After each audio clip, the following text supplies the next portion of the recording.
assessment. I will say from both the research point of view and from an implementation point of view, having a multi-rater source of information is certainly preferable and desirable.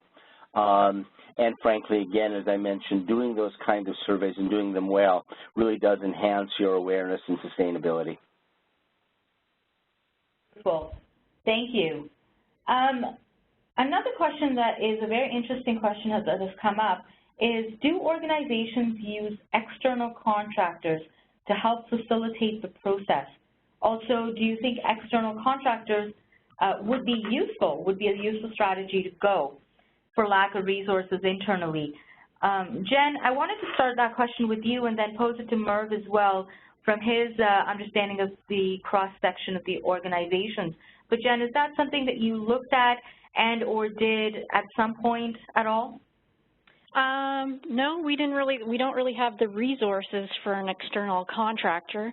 I do see it being as a good and bad thing. I could be wrong, but I see it as good as you don't have the time, and if you do have the resources, it might be great to help you get started. But I really think this is an internal process, and you need people within the organization to really drive it, and that would make it way more successful because they're the eyes and ears on the ground, and they would have a better sense of what's going on inside the organization. But I mean, using an external contractor to kind of consult with you is probably not a bad idea, but I really think the program needs to be driven internally for it to work. Absolutely. Merv, any thoughts on that and what you've seen other organizations do? A little bit. I mean, I really would. Jen made a very, very good point.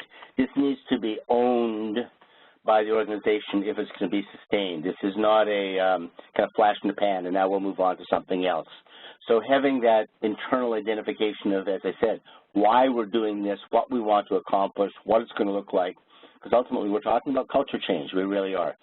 That said, a number of organizations did use external consultants if they had resources or availability, providing, again, as Jen said, essentially consultation on specific aspects of implementation, be it survey development, be it evaluation strategies, and so on.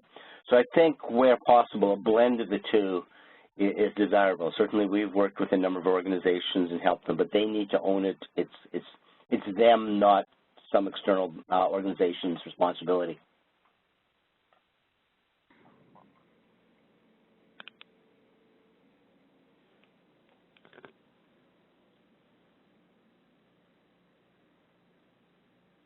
Hello.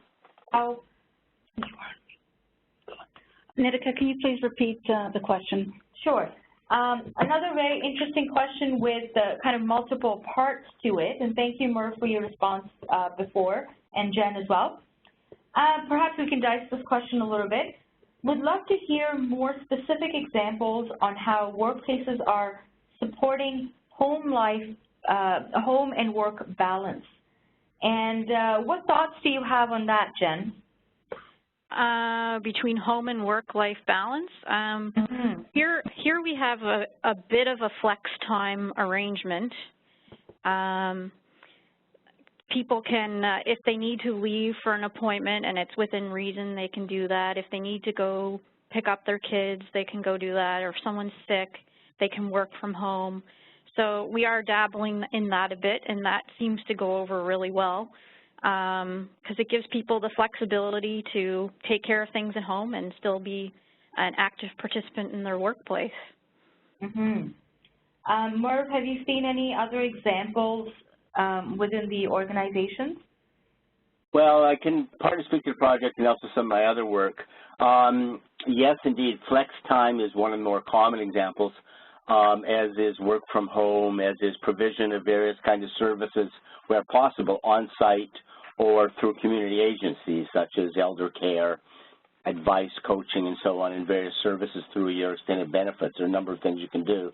My cautionary note in this one is, particularly in our modern world with technology and so on, which has tended to tear down the walls between work and home, is that A, that flex time or whatever strategies an organization comes up with are realistic and used, and we don't use that as an excuse for sending emails to staff at midnight.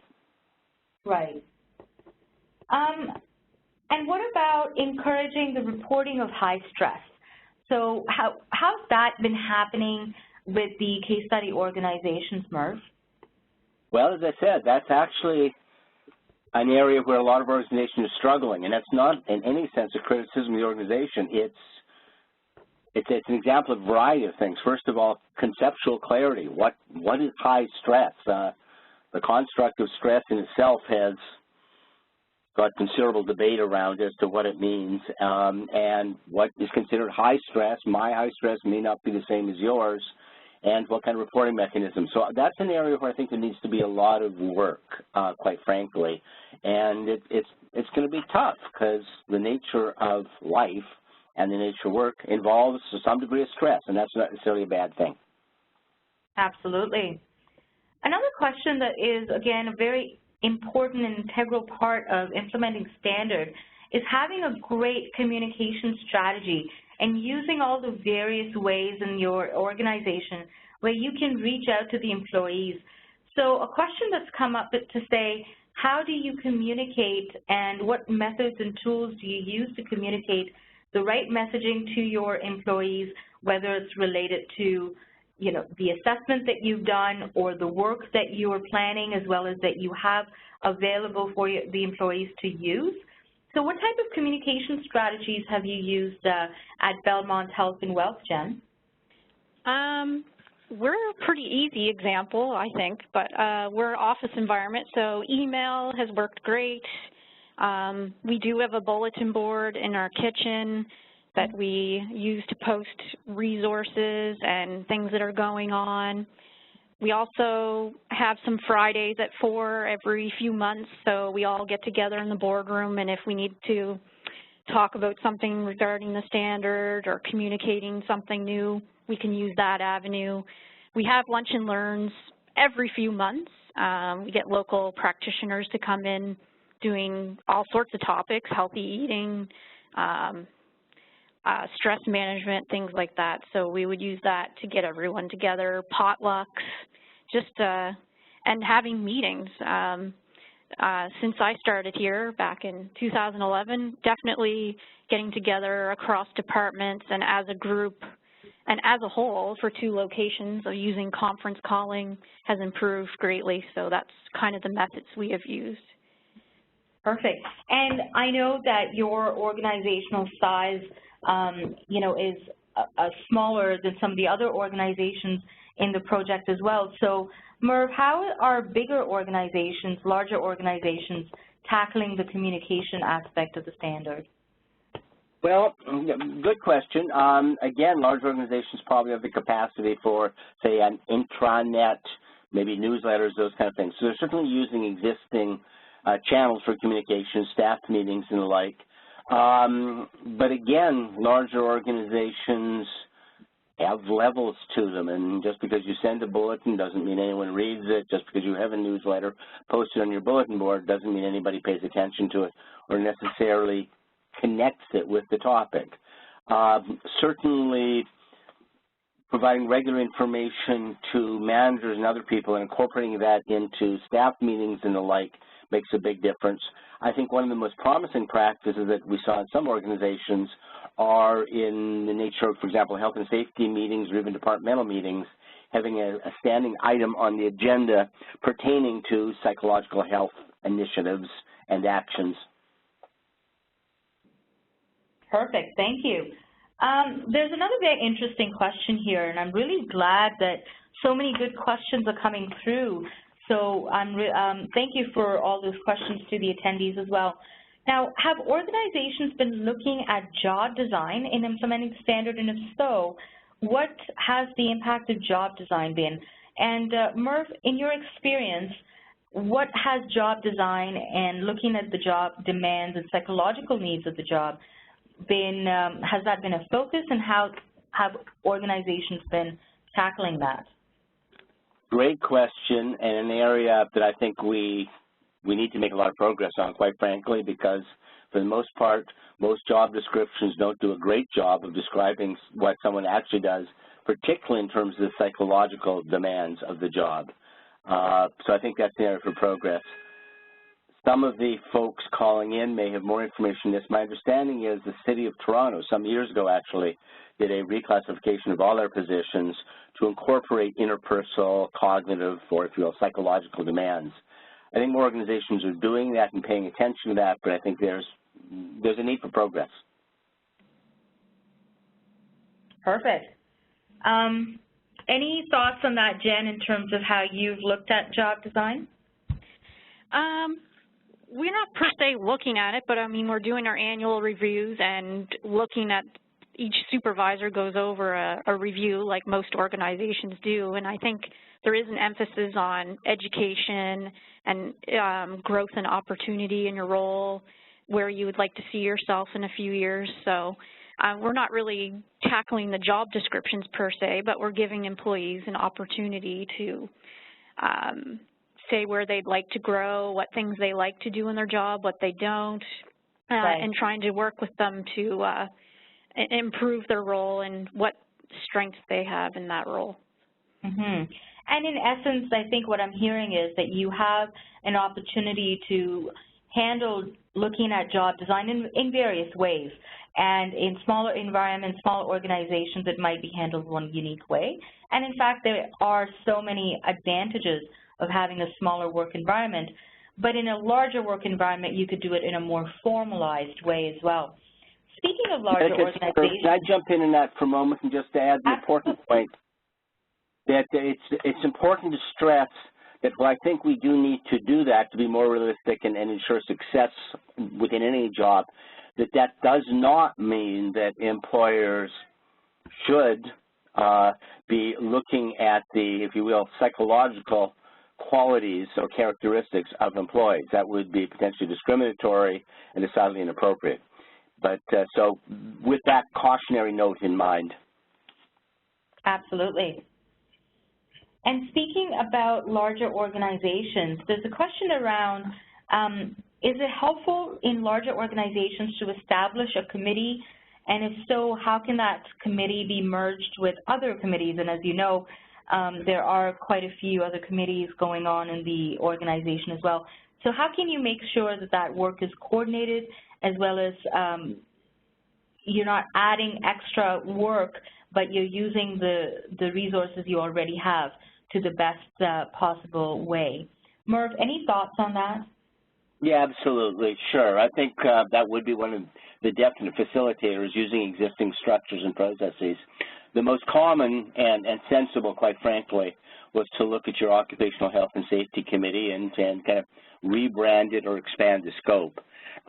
Some organizations, particularly, again, large organizations, frankly, had already engaged and had a standing structure to apply for things like, well, one example would be Excellence Canada recognition. So using that kind of existing committee or structure makes sense as well. I do think, while certainly putting together kind of an ad hoc psychological health or standard implementation committee is a good idea, in the short run, my concern would always be that that becomes an ongoing initiative, not just an ad hoc initiative.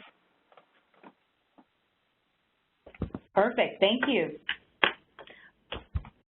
You'll see on your screen a list of resources. So there's just a couple of resources to help you get started or continuing your journey in creating a mentally healthy workplace.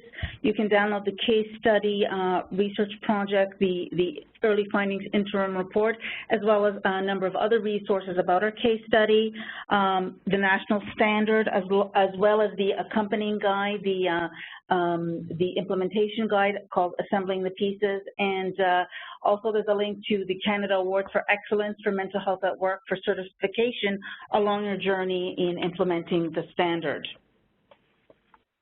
Please join us. Our next webinar will be on the last Wednesday of the month on November 25th.